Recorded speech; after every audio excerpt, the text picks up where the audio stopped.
25-yil ham tugadi. 2050-yil endi 2000-yildan ham yaqinroq. 2019-yilda tug'ilgan bolalar allaqachon maktabga borishyapti. 91-yillar esa 15 yildan keyin 50 yoshga to'ladi. Ammo hayolimizda hamon 2020-yillar. Go'yo hammasi kecha bo'lgandek. Holbuki pandemiyadan beri 6 yil o'tdi. Siz ham buni his qilyapsizmi?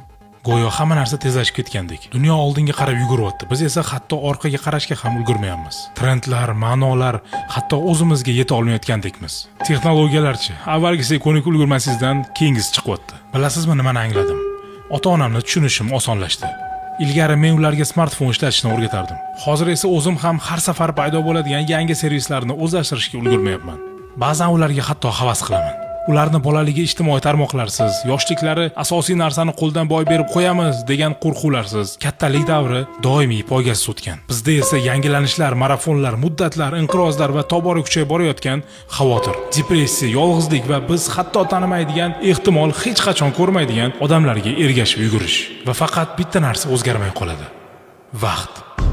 Hech qachon ortga qaytmaydigan vaqt.